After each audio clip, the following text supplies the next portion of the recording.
Heart defects are the most common defects in children. They affect 1 in every 100 births, which I naively didn't know until it happened to us.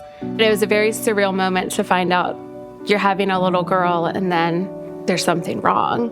Because as a parent, all you want is to protect your child.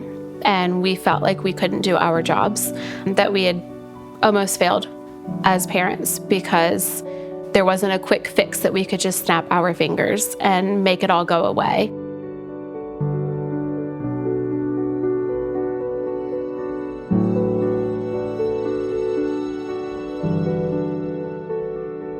I'm Kelly Martin. I am a 4th grade teacher, and my husband, Frank, and I have 2 children, Colton, who is 9, and Lilly, who is 5. We knew once we got married, we wanted dogs, we wanted the house, we wanted the kids. So when we found out about Lily's heart, it completely blindsided us. I went to my 20-week anatomy scan, and I had to go by myself because it was in the middle of the global pandemic, so Frank wasn't allowed to go. I went to the appointment, and the technician, she was like, "Oh, it's a girl." And immediately I was like, "Oh my goodness, I can't wait to tell them." And names were flashing in my brain. And then she just got really quiet. And she said, "Well, the doctor will be with you shortly."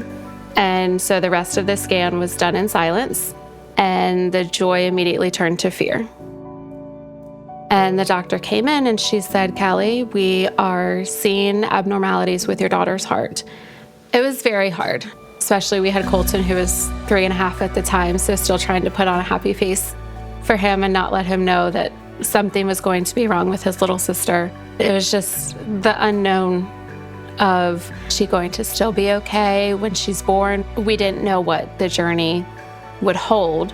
We knew we had each other, but we didn't know what our future was going to look like.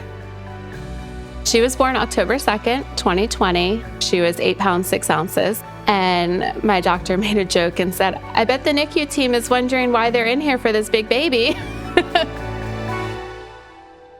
Lily was diagnosed with a transitional AV canal defect, which is a large hole in the top portion, a small hole in the bottom portion of your heart. And then the valve wouldn't fully close, so it allowed blood to flow both ways. She started having trouble gaining weight when she was about 3 months old. And then at 6 months old, she completely stopped eating. And she was diagnosed with failure to thrive as an infant because she was not only not gaining weight, she was now losing weight. They diagnosed her with heterotaxy syndrome, which is basically where your organs can be missing, misplaced, or you have multiples of them. She has the malrotated intestines. She has 2 left lungs. She has an interrupted IVC vein. Her colon starts over here instead of down here. She has at least 13 spleens that we know of. We were told she would need open heart surgery. On July 1st, 2021, we walked into the cardiac ICU room. Our daughter was laying there, sedated on a ventilator. You could barely walk by because there were so many monitors and wires. I didn't realize when she was on the ventilator, she couldn't make any noise. You could see her tears, but didn't hear any noise. And we weren't allowed to hold her. So I sat next to her and put my finger out, and she held onto my finger, just having her tiny little fingers wrapped around mine, knowing that Mommy and Daddy were there.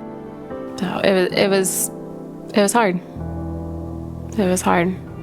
Today, she is a typical 5-year-old that if you didn't see the scars that she has, you would never know all she's gone through.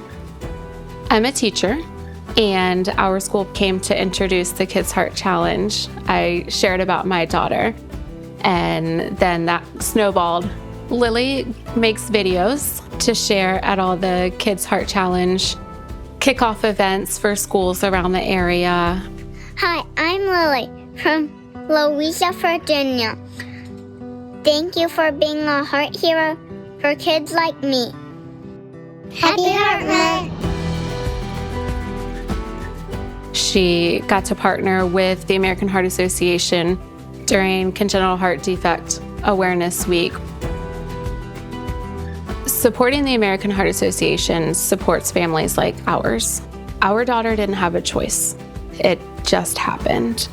And it gives us hope that there are people out there that support the American Heart Association to provide money for research and will help our daughter for her lifetime.